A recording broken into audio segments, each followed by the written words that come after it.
இதில் தானே அவனும் அவ்வளோ இருக்காங்க. ஆமாக்கா. அக்கா ஒரு நிமிஷம் வரேன், ஃபோனில் ரெக்கார்ட் பண்ணிக்கிறேன். அப்போ தான் போலீஸ் எவிடன்ஸ் காட்டுறது கரெக்டாக இருக்கும். எங்கடா அவ இங்கே தான் இருக்கான்னு தெரியும்டா, சொல்றா. அவ எங்க அவ இங்கே தான் இருக்காங்க, நல்லா தெரியும், சொல்லு. ஏன்னா இப்படி பண்ண? உனக்கு நான் அப்படி என்ன குறை வச்சேன்? ஏய் வீடியோ எடுக்காத. அக்கா சொல்லிட்டு நீ மட்டும் நிம்மதியா இருக்கலாம்னு பாக்குறியா? இந்த வீடியோ மகளிர் போலீஸ் ஸ்டேஷன்ல கொடுத்து என்ன பண்றேன்னு பாடுறா. எச்சக்கல நாயே, உனக்கு எதுக்குடா கல்யாணம்? டேய் அவனே என்ன முறைக்கிற?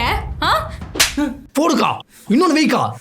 உன் மேல இருந்த நம்பிக்கையில தானே நீ எப்போ வீட்டுக்கு வந்தாலும் யாரு கூட சிரிச்சு சிரிச்சு பேசினாலும் ஏதாவது ஒரு வார்த்தை கேட்டிருப்பேனா?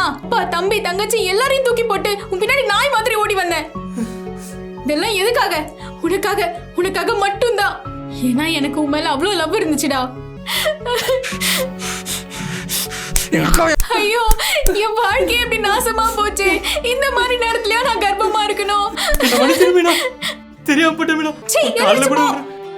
எப்போ நீ எனக்கு துரோகம் பண்ணியோ அப்பவே உனக்கும் எனக்கும் எந்த சம்மதமும் கிடையாது. போ இங்க இருந்து. மீனா மீனா மீனா சாரி மீனா, நான் மன்னிச்சிரு மீனா, தெரியாம பட்ட மீனா. மீனா வாடா, போலீஸ் ஸ்டேஷன்ல இருந்து என்ன பண்றன்னு மட்டும் பாரு நாயே. மீனா சாரி மீனா, தெரியாம பட்ட மீனா. மீனா சொந்தக்காரங்க முன்னாடி எப்படி நான் வாழ போறேனோ தெரியல. யார் இனி எனக்கும் என் குழந்தைக்கும் சப்போர்ட்டா இருப்பாங்க?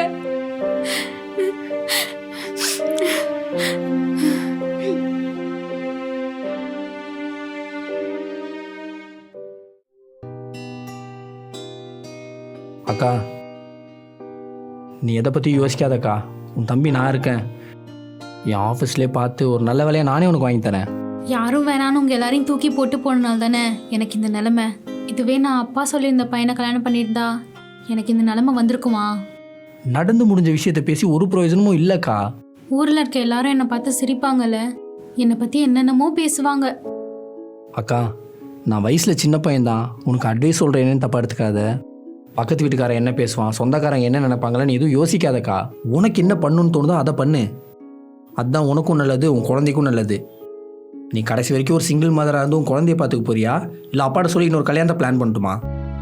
அவன் எனக்கு துரோகம் பண்ணிட்டான், ஆனால் நான் அவனுக்கு உண்மையாக தான் இருந்தேன். அப்புறம் இன்னொரு துரோகத்தை தாங்குற அளவுக்கு சக்தி இப்போ என்கிட்ட இல்லை.